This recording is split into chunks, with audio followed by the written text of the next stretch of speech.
All right, we're live. And let me go live on Instagram.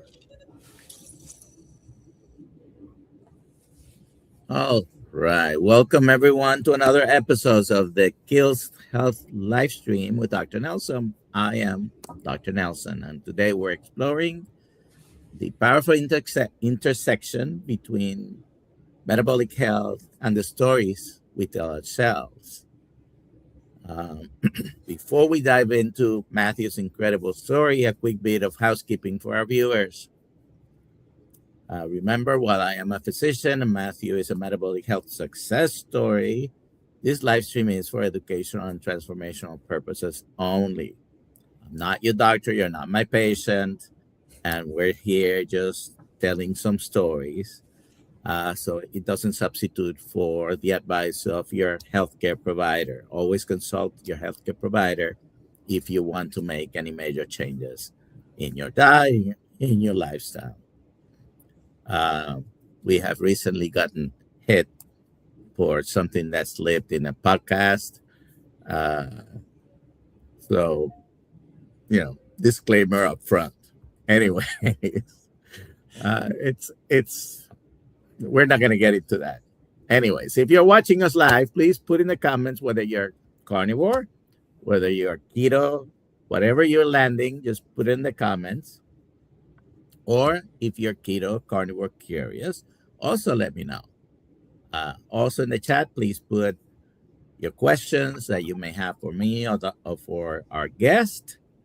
And if you put QQQ in front of it, there's a good chance I'll be able to see it. I apologize if I miss your question. You can always put it again, and we'll try to address it as soon as possible. So, joining me today is a man who understands the power of the narrative better than anyone, right? Matthew Burns is a top-tier marketing strategist with the Wizard of Ads, traveling across North America to help businesses 10x their growth. But back in August 2025, Matthew realized his own health needed a radical shift. After struggling with weight, lethargy, and the all too familiar brain fog, our paths crossed in San Diego. And Matt is going to tell us a little bit about that in a moment. So, welcome to the show, Matthew. How are you doing today? Thank you, Dr. Nelson. I'm glad I can be here. I'm doing great. I'm 50 pounds lighter, so I'm doing fantastic. All right. Well, I am so glad to have contributed maybe a grain. And by the way, my contribution was probably because of my story. Oh, right? It was 100% your story. I mean, we don't move people by telling them the facts. It's never been the truth ever once. You and I got talking about why we were both there. And then I asked you a bunch of questions, and the more I asked questions, the more I got to the core of who you were. And once I got to the core of who you were, I was just mesmerized by the pathway. And I mean, I was there with a couple of partners from the Wizard of Ads, and we were letting the doctors and the health coaches and the scientists and everybody know that, listen, if you guys want to tell a more unique story, a more powerful story, we're here to help. And both my partners are either carnivore. One of my partners, Jack Yield, he's a carnivore. He's actually Dr. Avadian's host for his podcast. Yeah, and many people here probably who watch Dr. Avadia. I don't know if you can see. That's Jack with the hat there, and he's with Dr. Avadia's podcast. Yeah, and Leah that you saw on that, she's keto, and she's been since coming down and meeting with you guys, she's been both of them have been just huge champions and keeping me motivated. And I mean, it hasn't been the crappy part about the whole journey for me was it didn't end up being that hard. It was just making the right decision. I mean, the first decision, obviously, to start thinking about it. And I literally, the first day that I was at the show and had lunch, had dinner with everybody, all the participants, all the attendees, was the first meal of my new journey. And that was middle of, I think, the 12th of August. And here we are at the end of January. And I said it was easy. It was easy. It's just, it's every single day making the same decision to be good to myself. So I can say that I basically saw the switch, you throwing the switch from one way to the other. Correct. But if you don't mind saying how young you are, how old? I'm old. I'm okay. I'm 54. Okay. And listen, we all go through struggles, right? Yeah. But sometimes thinking we're doing the right thing, we might not be doing the right thing, and we go along this way. Sometimes we think, well, I'm in my 50s or 60s. This is supposed to happen, right? Right. Yeah, exactly. Yeah. I'm supposed to feel this way. So go ahead and tell us a little bit about what you do and what has happened for the previous 50 some odd years in Matthew's life that got you to maybe this place we were at the low carb San Diego Correct event back in August. That's what we are referring to. Yeah, no, exactly. Yeah, we were there. I grew up I live in Canada. I live in Nova Scotia, Halifax, Nova Scotia. And as a young kid, my dad really didn't maintain jobs. He wasn't all that, I don't know. My mom ended up stealing us in the middle of the night one night, but he moved us across the country. And so I've lived in almost every province, and I had done that before I was 10 years old. Just never spending more than 8 to 9 months in any one place and constantly chasing his tail. And so I figured later in life, I'd look back at all the coping mechanisms I was putting in place. And one of them was food. And I still to this day, like if I have a really stressful day, if I have something unexpected come up, I still find myself like getting a hunger pain and looking at the fridge and having to fight that. And I just didn't for 30 years. I've been obese since I was probably 27, 28. When I got married, when I got married at 29, I was 240 pounds. When I met you, I ended up being 308.4 pounds. And I'm active. I'm an active individual. My health, for the most part, I don't know how my blood markers aren't way worse than they are.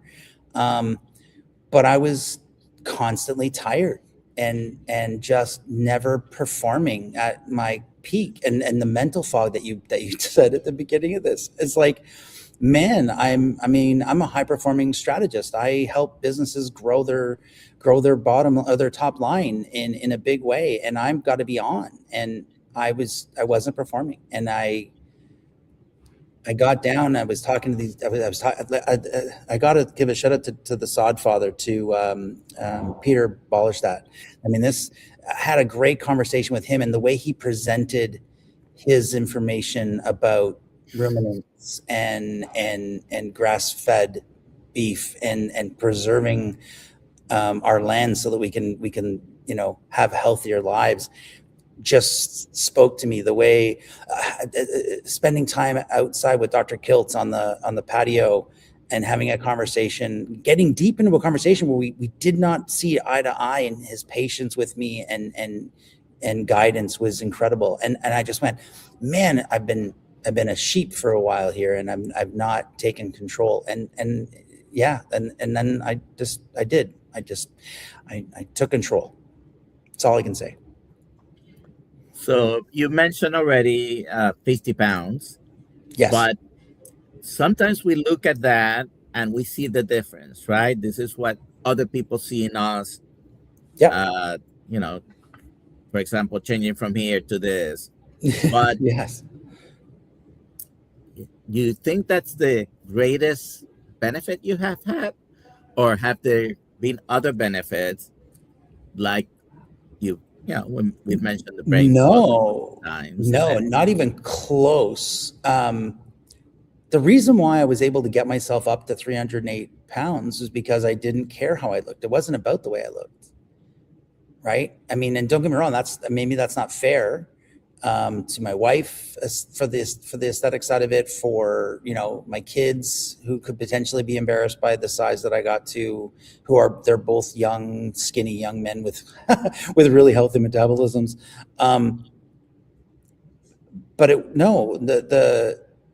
I get up every day as soon as the alarm goes off. I'm more productive in the first 2 hours of my day than I have in years, in decades. I'm probably in the last 6 months since meeting you and starting this journey, I would say that I've probably raised my income by about 40%, because I go to work every day supercharged. It is a completely different mental state.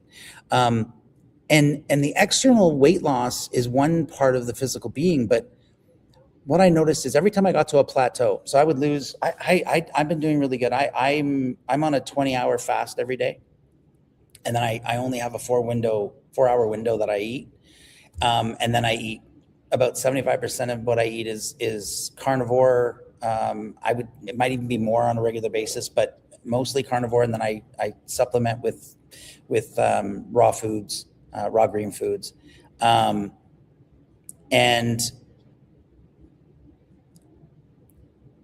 I get to a plateau and my body shape changes, but it doesn't just change on the outside. Like, I see the weight loss, but it's not the thing that really gets me excited. I feel inside for those 2 weeks or a week and a half or 3 weeks that I plateau at a weight, everything on the inside starts changing. The way my ribs sit, where my arms lie, the lower back pain gone. Lower back pain gone.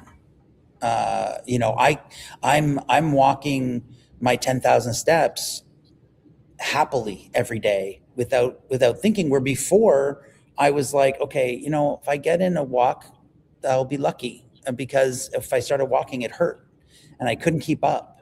And now it's like, no, I'm like, everything changed.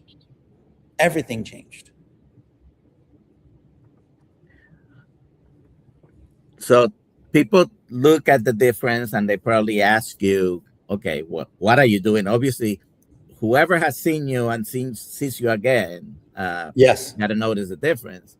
But sometimes all these other things that are changing is what makes us feel good. correct. It is the quality of life we're living now. And, I've always struggled with size, but similar to you, I never cared much about, if you look at me and you think I'm, too large or too small, I wasn't gonna get down because of that. But the health improvements is what matters, right? Yes. So you mentioned eating window of 4 hours. I don't know if you've come across Dr. Jason Fung. I have not. Okay, he talks a lot about fasting and intermittent time restricted eating. He is, I believe, he's Canadian. He's written a few books. Okay. Yeah, I'll have to look him up. Talks a lot about fasting. Yeah. Anyways, so just a reminder for people, if you have any questions, I do have a question here. Bring it up. So Candy Cam or Candy K Am, I don't know what, JT. I lost 10 pounds the first 2 weeks in, nothing since, doing BBBE. Am I doing something wrong? And I don't know what the since length of time is. So if it's 3 years, maybe. If it's 2 weeks, weight loss, number one, is not linear, right? You have up and down sometimes. So also sometimes our expectations, if you're doing just this for weight loss only, this is not exactly what I would call a weight loss diet. It's a health optimizing diet is what I call it. Eating the proper nutrition, eating the most nutritionally dense meat first approach, you're going to be nourished. And for many people who are looking to reverse diseases, this is certainly worth a try, because we have looks like we have about 80 people watching from the different channels, and I know for a fact many of these people have reversed multiple conditions, whether it's he answered 90 days. So you may need to talk to someone about tweaking a few things, but I have been, personal story, I sort of have been for the last almost 2 years about the same weight, and some up and downs depending on a few things. What am I going to do? Go back to eating the same way I was eating here because I have hit a stall? No. But and Dr. Nelson, the most incredible thing to me that happened, because again, I said I didn't have a lot of health problems to really talk about it. I had some vitamin B deficiencies. I had some borderline deficiencies, and I don't know what they all are. But what was amazing to me was I got hurt in November, and so I had to go in and do a bunch of tests with the doctor, and my doctor called. So it was with a specialist. My doctor called because he got the blood work back, and he said, "What are you doing?" He just saw from my blood results. He says, "What are you doing? Everything's different. Everything's changed. Like everything." He said, "Like everything is nominal. Like everything is nominal." And I'm like, I decided to eat mostly carnivore. So we talk about your age, not to harp on that. By the way, I'm much older than you. You don't look it. But, well, thank you very much. I'm 65, and in just 19 days, I will be 66. But many men accept weight gain and fatigue as inevitable. Oh, my God. Inevitable. A part of aging, right? So how has your perspective changed regarding getting older? Okay, so this has been probably the biggest mental shift is, what we don't do? We don't educate ourselves enough on what our bodies go through when we go through the aging process. And we don't realize what actually affects what in the body, because we're not taught it. It's not, I mean, it's not even something that I mean, you're a doctor, you're a standard medical doctor, GP, from my memory, and you weren't behaving the way you are now because it wasn't standard to teach this. And so when you start educating yourself, you realize a couple of things, and you can correct anything I've got wrong here, because I may be wrong. I am definitely not a professional here, but as an aging man, testosterone's more important than it ever has been. And because without testosterone, you lose your metabolism. And without muscle mass, without being strong, you lose testosterone. And so the more I focus on eating properly and the more energy I have, the more I'm walking, the more I'm going up and down stairs, the more I've just recently started using band resistance, and I'm starting because I needed to get strong slowly so that I could sustain myself. But the stronger I get, even the better this becomes, the easier this becomes. It's not singularly just eat meat. It's do the research, follow the people like Dr. Nelson and Dr. Kiltz, who are talking about all the things that are necessary for us as we get older, not just so that we have good metabolic health, in essence, but to actually be healthy. And it starts with correcting your metabolic health, and then do the other things that are necessary. Remember when we were, way back when, when the saber-tooth tigers were running around and we were hunting with spears, we were constantly moving, constantly growing our muscle tissue and eating. I mean, we were eating meat. We were killing animals and eating meat, and we wouldn't eat every day. And those body types were strong, way stronger than we are now. And the obesity wasn't a thing. So yeah, like, I don't know. I can't look backwards at this. I've learned, you get a peek under the curtain and you're like, what the heck? Once you know, and right. You mentioned a couple of things. So very interesting.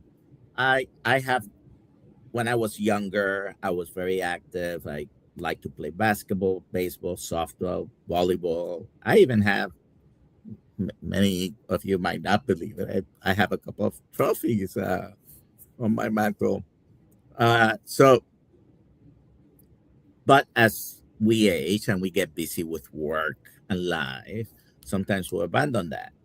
But was the most important change you made starting exercising or changing your diet? And sometimes 1,000% diet. Yeah. And at some point you felt like, okay, I gotta move more. I gotta do some strength training.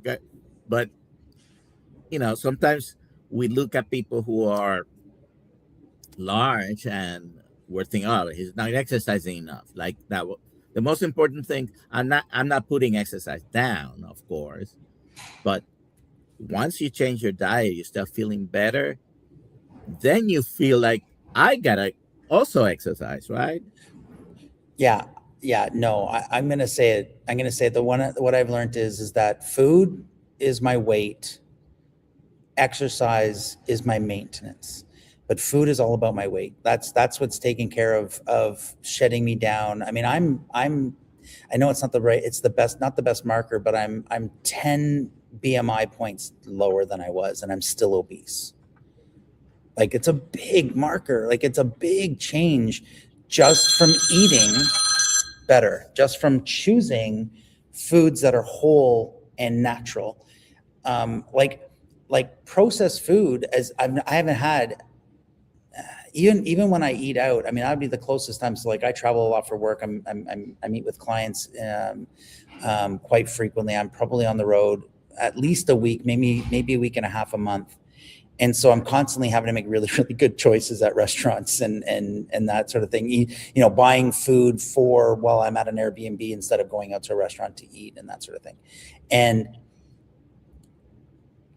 I can say with all honesty, I don't eat processed foods. I haven't had sugar at all in any form since the first meal on August 12th. Like that's been the one I've had to been the absolute most strict about, is just sugar specifically. Anything that has a carbohydrate attached to it directly or is mostly carbohydrate. I did cheat with popcorn a couple of times, so maybe I've lied there.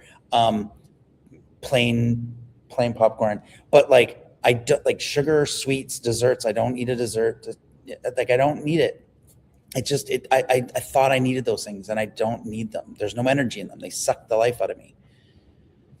And sometimes we don't realize that effect until we make the change. Because, and I'm gonna ask you, but I'll confess first. We're like in a 12-step program here.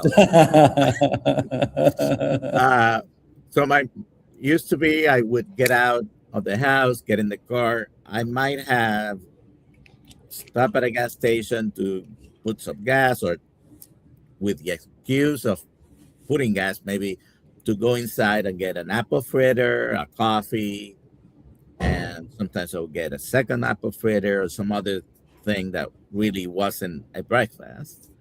And I would repeat that throughout the day.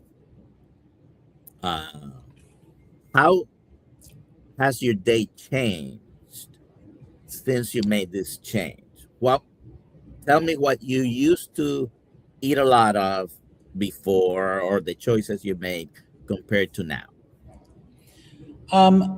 Okay, so I'm not really a sweets person, but ice cream was a big killer for me, and I live very close to a Dairy Queen, and that was probably a 3 or 4 day a week trip. You know, eat some food at home and then go get that for dessert at like 8 o'clock at night, 9 o'clock at night, and having ice cream. If I opened a bag of chips, I finished a bag of chips. Regardless of the size, right? No, it didn't make a difference. Yeah, no way. The family pack from Costco, it was gone. I don't think this was a big change, because I was never a breakfast eater. I would eat breakfast on the weekends. I wouldn't eat it during the week. But lunch would be whatever was left over from the night before, plus whatever else I bought at the vending machine while I was at work. And then when I started working for myself and from home, then it was just really easy to go to the fridge and grab whatever. And then if we didn't have leftovers, then it was usually I would open up a tin of, or a bag of, or a box of something pre-made. And now I wake up in the morning, I do my walk. Since starting this, I bought a walking pad, like a mini treadmill. I do my walk. I go downstairs. I let the dogs out. It's Canada right now, and it's cold, so I don't take the dogs for their walks right now. And let the dogs out. I get a coffee. I make a coffee for my wife, and we sit and plan our day in the morning. And then I go up to my office with a big jug of water. I work until lunchtime. I do another small walk. And then around 3:30, 4 o'clock in the afternoon, I go back downstairs. I usually finish my day on my laptop. And after 4 o'clock, I usually have a piece of cheese or if I had some steak the night before, a piece of chicken the night before, I might grab a little bite of the chicken, just to nosh on, just to get me, because I'll guarantee by that point I've got a little bit of a hunger going on. And then we prepare a meal. By about 6:30, usually I'm done. 7 o'clock, I'm done. And then whatever is going on that evening. So whatever activity we have in the evening, and then I go to bed. So I have a 4-hour window. Most times I only eat in a 1.5 to 2 hour window. And that's my meal for the day. And I'm not shedding pounds. Like, I'm not like, they're not flying off. And I'll go 2 or 3 weeks where I gain weight and fluctuate. And like I said, I call it a plateau, but it's never flat. It's always up, up, up, down, down, down, up, up, up. And I don't know why that is. I mean, I wish I had a That's better what normally explanation. happens for most people. It's not a Yeah. flat line going straight down. Yeah. But then I found that when I say to myself, my biggest trick, my biggest like Jedi mind trick that I've done for myself is when I get past a certain weight. So usually at the 10-pound marker. So when I was 308, I got lower than 300 by a couple of pounds. I just said, okay, I'm never going to be 300 pounds again. And so I watched the scale really diligently to get down to that, 392. And at 392 is usually where, that's when I first noticed, and the reason why that number sticks out is where I first plateaued, and I plateaued for a long time, and I was really discouraged. And then I said to myself, okay, I'm just going to behave like I'm already 389 pounds. And so I just behaved that way. I made the decision I was going to be lighter, and I became lighter. And then I would get down to like, somewhere in the neighborhood of 385. And I'd say, okay, I'm never going to be, 285. And I'm never going to be 290 pounds again. And that's been my promise to myself going forward.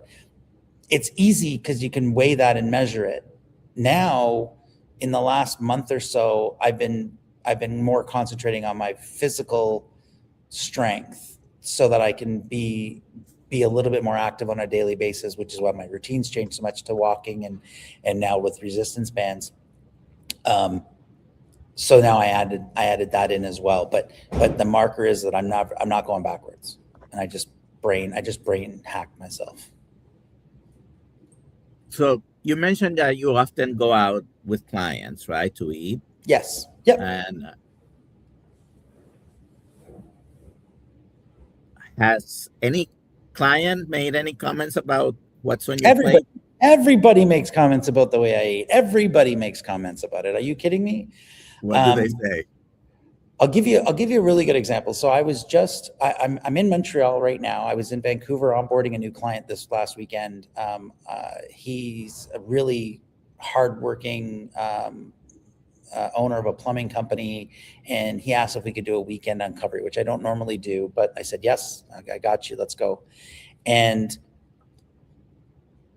when I go and meet with them, we're usually in their shop, or we're in their place of business, so I can learn who they are, so we can do a good job to figure out a good strategy to help them grow.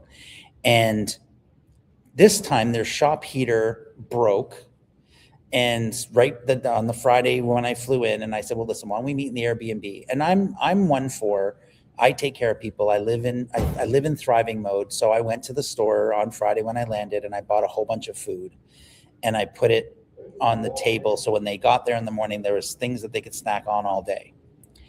Because I just believe in taking care of people, and no matter where they are in their journey, no matter where they are. And so I had a couple of not healthy snacks. But most of the table was meat sticks, cheese. I got some almonds. I got some almonds, and I got some walnuts, and then a couple of sweets things. And every time I got up to get a snack, I would sit down and I say, listen, this is the one time I ate all day with the client. I ate all day. I say I ate all day. I would get up and have a piece of cheese. An hour later, I would go up and have a meat stick. I wasn't eating a lot of food, but I didn't want them to feel uncomfortable. But the client noticed, Sarush is his name. He goes, you didn't have, like, those donuts are great. And I'm like, yeah, I don't eat donuts. And he goes, what do you mean you don't eat donuts? I said, I don't eat anything processed. And he goes, yeah, like, you're just coming back with nuts, or you're just coming back with cheese. It's like, why do you do that? And then my partner, Leah, was actually with me. Leah, who's on that card that you showed earlier. And she goes, oh, actually, Matthew's going through a transformation right now, and he's mostly carnivore. And the guy's like, what? He goes, tell me all about that. And he got all excited. And I said, okay. And I was surprised, because besides my wife, who's extremely supportive, and in my transformation, she's lost her own 20 pounds and is loving her life and feeling better and has less brain fog and all of that stuff. And just because she's like, well, if you're not eating, I'm not eating. And if you're going to eat that, I'm going to eat that. he was extremely supportive. And then we went out for dinner that night, and he said, okay, how do I eat like that? Because I ordered a steak, and I said, I don't need any carbs. I said, you can leave the vegetables. I may or may not eat them. And I didn't order. I said, what do you guys want for apps? I pay when we go out for dinner, and they ordered apps, and I'm not eating the apps. Like, how are you doing this? Like, how can you do this? And I said, it's just a decision. It's just like anything else. And so the shock and awe of like, it's possible just to, and like, I'm like, yeah. And then what didn't even come out that I was 50 pounds heavier in August. They didn't know, they didn't realize. They were just like, how do you do that? So it's surprising. Like, to most people, it's surprising.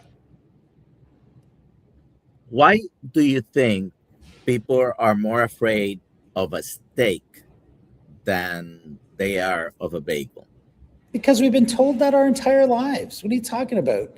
The Canadian Food Guide tells us that that we're supposed to have half our plate is grains, that a third of our plate is supposed to be meat, and it just drives me nuts. Like, the food guides are just wrong, right? I mean, we've been indoctrinated to eat this way. People think that if you eat fat, you become fat. Like, it's like word association, which is the most ridiculous thing. Fat is just energy. It's the same thing as sugar, except for it doesn't kill you, and it doesn't take as long to break down. It doesn't burn hot. Like this is the thing. Like, sugar turns into cancer. Sugar turns into skin problems. Sugar turns into diabetes. I mean, if you don't realize that, and you don't realize how easy it is just to change one energy source to another energy source, right? Like, why is clean energy better than fossil fuel? Well, whether you believe it or you don't believe it, it's really easy to go between one energy source to the other. Just do it. Yeah, I get frustrated now when people are like, oh man, you're gonna die because you eat too much butter. I'm like, what? There's no such thing. Like, that's the way we probably were eating up to about 125 years ago, mostly. Right. Meat and butter and eggs, and in particular, when the food pyramid came out in the 70s, late 70s, we started seeing the effect within years of people eating less fat, less meat, and we have much more diabetes, cancer, heart attacks, and strokes. Okay? Just take a little bit of a history tour and you will realize that. Super active. Like, we were convincing ourselves in the 80s and the 90s that if you were overweight, you needed to be more active. That was what we were told. It was, participation came out. We were told we needed to move more. We needed to do stuff, except for we weren't told that what we actually need to do is put whole foods in our body. Right? We weren't told that our body runs on protein, that our body completely is built on it. And that in protein, we're going to get all the nutrients that we need in those cells, in red meat, in poultry, in fish, that we're getting what we need because the fish is getting what it needs. Our bodies weren't built to process so much. Our bodies are meant to convert what we need into what we need. It's why ruminants are so amazing. That's why cows and four-stomached animals are so amazing, because they actually take the stuff that we can't eat and turn it into the things that we can. Right? Yeah, there is a design here. The ruminant vegan animal. Right. Yeah. I don't eat what my food eats, I guess, is the rule, but I still eat a little bit of it because it tastes good to me. So you mentioned your wife. At least she's eating more meat on her plate, I guess. Correct.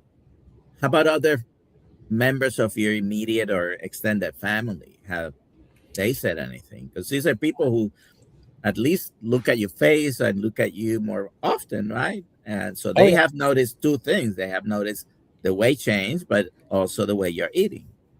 Correct. So both my adult children live with me still. my oldest son is he's 23, almost 24 years old. He's saving up so that he doesn't want to rent. He wants to, so he's staying at home. My wife will be happy if he was 80 and was living with us. So I guess it makes her happy. And he's shocked. He's actually really fit. He does a lot of meal prep. He eats better. He counts macros. Like he's probably the closest to what I am, but he's not quite there. He loves cheesecake.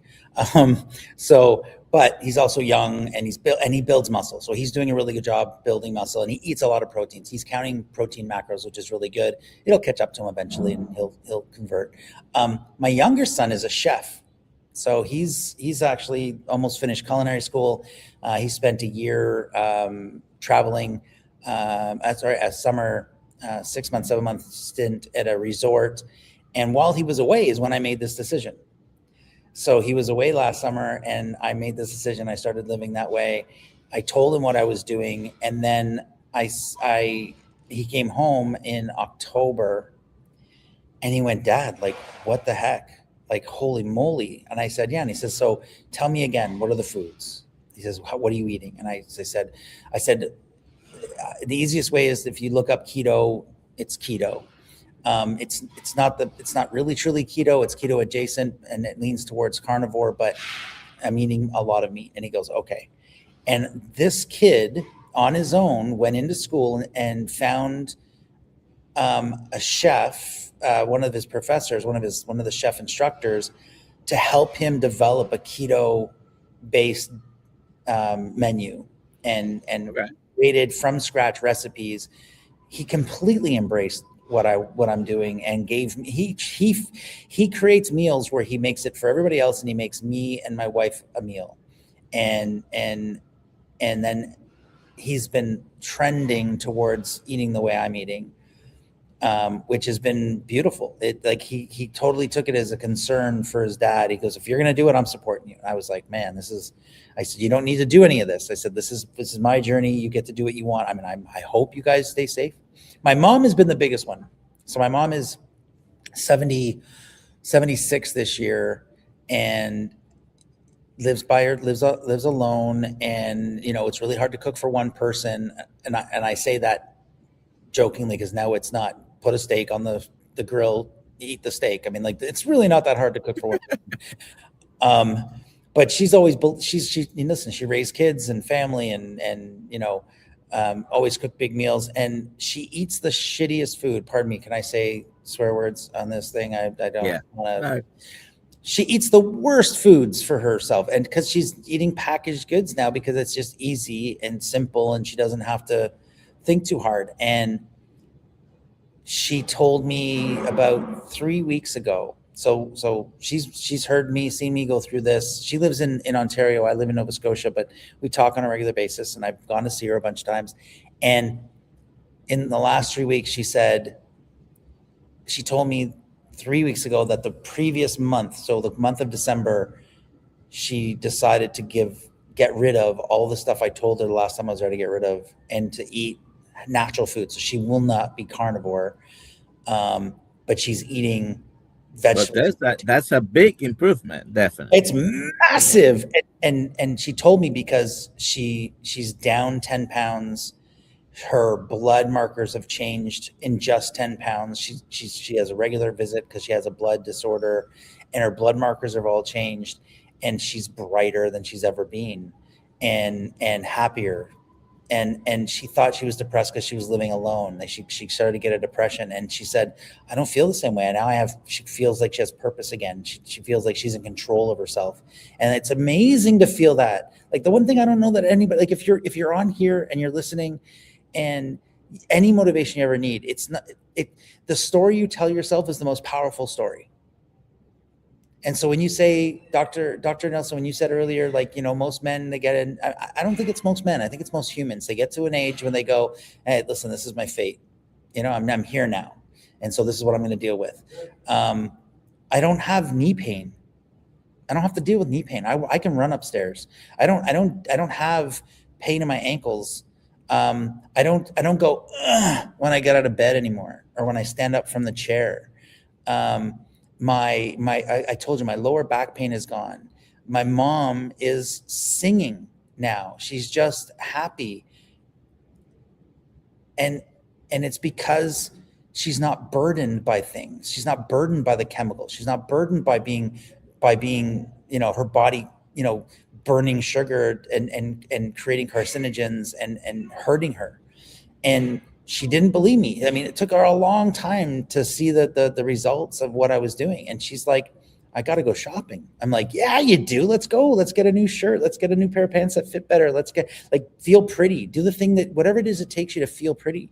Like, it gives your motivation to move forward. And that's huge. But you have to take the action at the beginning.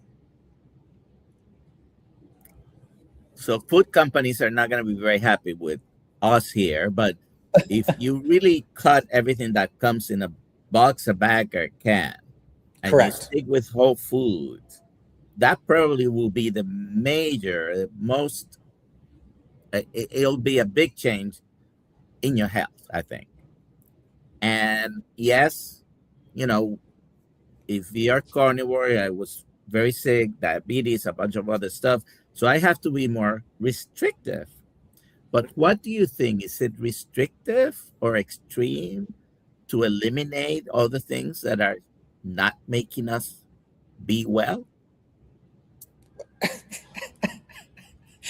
I laugh because if something's hurting you, if somebody came up to you and pointed a gun at you or tried to hit you with a stick, would you not defend? Like, would you not protect yourself? Would you not do what it takes to be safe?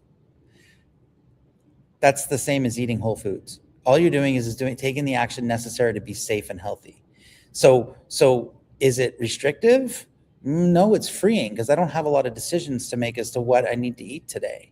I think the biggest myth is everybody thinks that you're not allowed to have flavor anymore, or you're not allowed, you're restricted to, no, I've got it. Listen, reach out to me at some point and I'll make sure to throw you 2 or 3 good recipes that my son has created that are completely keto and using only whole foods that he's made so that we can make in the house. They don't have to be in a chef's kitchen to make.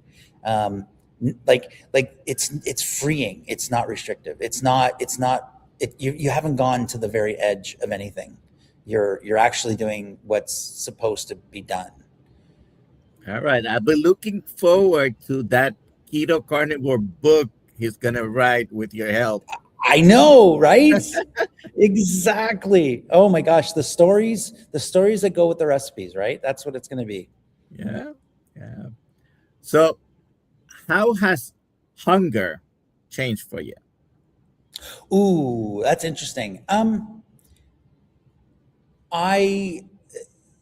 Full disclosure, I am hungry all the time, but it's completely different now. The strangest thing about doing what I'm doing now is that I actually can. I didn't. People say this, and you'll hear this on other podcasts, or you'll hear this people talk about listen to your hunger signals and know what they mean. And if I had started this going, okay, I'm going to listen to my hunger signals, I would never have started, because I'm like, yeah, I'm listening to them, I'm hungry, and I go eat. It's not the way this works. Now my stomach is always talking to me, and I'm using the word that I always feel hungry. I'm not always hungry. I'm always noticing what my stomach is doing or thinking or saying. What has completely gone away, which until right now, I didn't really think of it because I was thinking about my hunger signals, is I don't have acid reflux. I don't know if everybody on it, I don't burp. I don't have little bits of food from my stomach or acid that's bubbling up because there's so much going on down there. I don't have that coming up. I think the biggest thing that I noticed before. Oh God, yeah. Oh yeah, like really badly. I was never on medicine. It wasn't that bad, but I was constantly retasting. I don't know, it's disgusting, but my stomach was always full. Like I always had food in it. I didn't go, like once I started eating, I ate till I went to bed. And I thought for sure I was going to starve to death when I started this pathway. And now I just noticed that my stomach is there. And I just drink some more water. Like I fill it up with water. It goes, oh yeah, I'm not hungry. I'm bored, or I'm anything. Like there's so many reasons why you feel hungry, and it's not usually very often it's you're bored, you don't have anything else to do, let me put something in my mouth.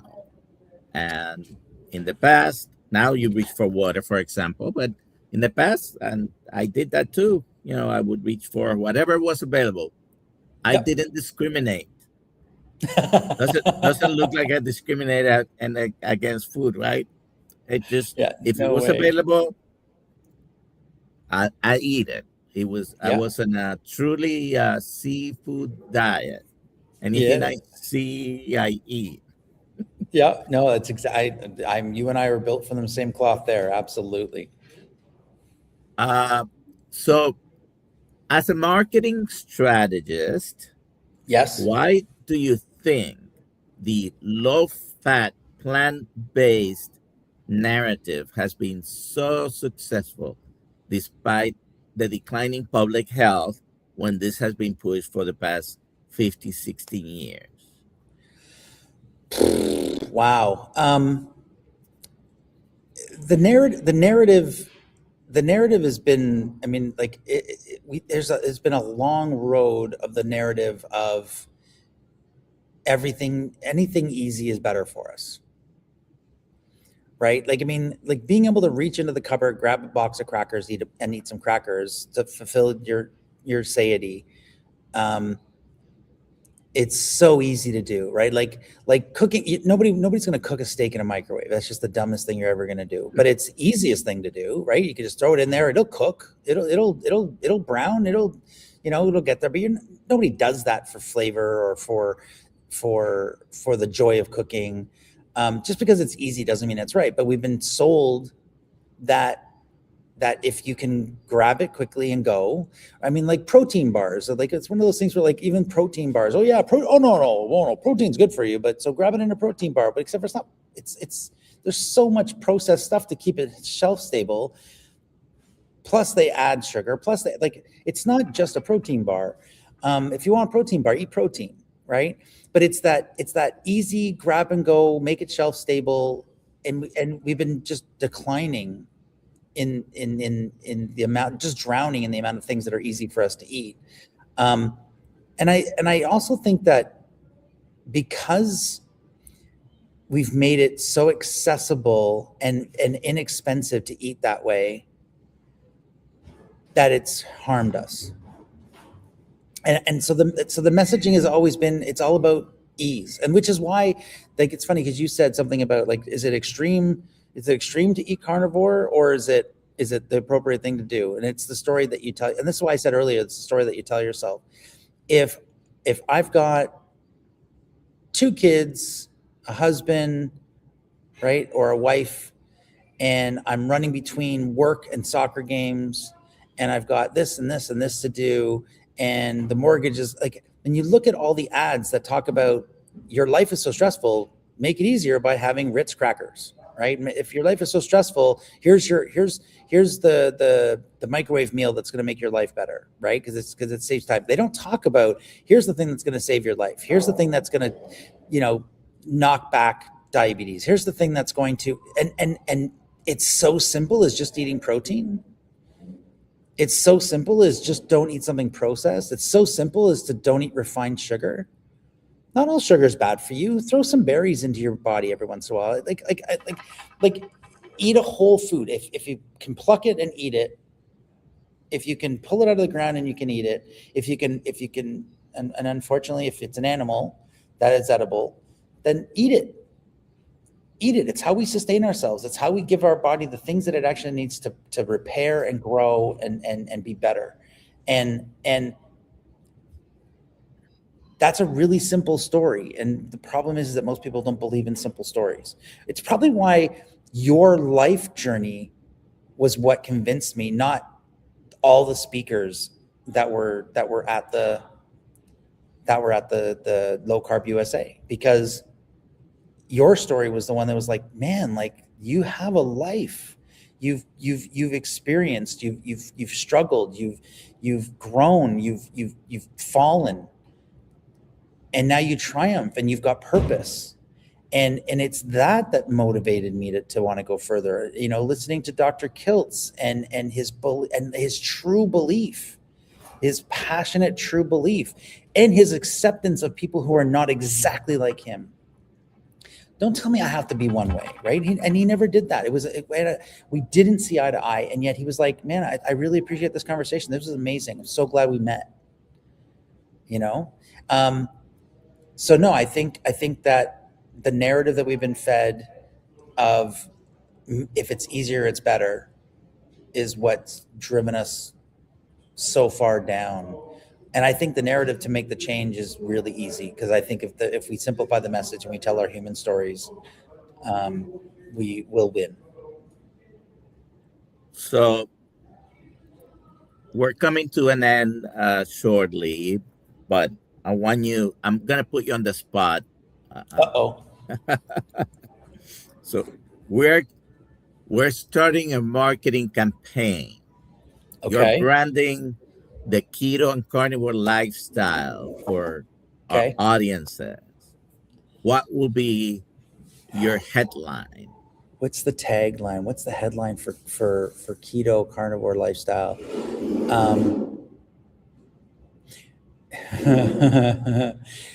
I think I'd have to do a little bit of thought here, but I think it's really simple. I'm a coach. I coach baseball. I've been coaching baseball since I was a young man. My grandfather played for the Cincinnati Reds. He taught me baseball. And I tell kids success is a choice. And it doesn't matter what you want to do. If you eat properly, you've eliminated all the obstacles to make the right choice to be successful, and no matter what success means to you. You've eliminated an obstacle of that debilitates you to be able to be successful. So I think that all we need to do is focus on choosing a pathway for success, no matter what success means, and it starts with the way we take care of our body. So I think success is a choice. Well, where can people find you if they wanted to talk to you? Whether it's about the way you're eating or your marketing business, because this is what you do day in and day out. Yeah, if anybody wants to reach out, I'm more than happy to talk about my journey on choosing to be better with my eating and my health. Or about marketing, absolutely. You can reach me at matthewburns.com. There's multiple ways to find me there, whether it's a direct link or give me a call. But just my first and last name, matthewburns.com. All right. Let me see. So this is right. That's correct. And it's changing soon. When you see it, you might see it next, and it's going to be all dark. In about a week and a half, we're doing an update. Oh my God, look at how big my face was there. We need to update that picture. No kidding. So yeah, that's correct. That's me. All right. Well, thank you for being here with us. MatthewBurns.com, that is his name. And we didn't even talk much about baseball, because you say your grandfather played for the Cincinnati Reds. I have a love of baseball. Yeah, we talked a lot about that. Yeah, we did in San Diego, man. We definitely, guys, talk to Dr. Nelson. He's just the coolest dude. And we bonded a lot, and I can't wait for our next phone call so that we can hang out again. I can't wait. Probably in San Diego. I'm definitely going to be down there, so we can do some more hanging out. All right. I just this past weekend we were in low carb Boca. because we're Doug Reynolds does San Diego and Boca every year. However, this next year is instead of Boca, it's going to be San Antonio, Oh, beautiful. Texas. San Diego will continue. That was the original, and every year will be there. But now it's gonna instead of Boca next year will be San Diego. In 2 years will be Boca again. But again, like I said, thank you for being here, and you all have a great day. At 5:30 in the community, we have a Zoom call, so I'll see everybody there. Okay, Thank you, Dr. have a good Nelson. day.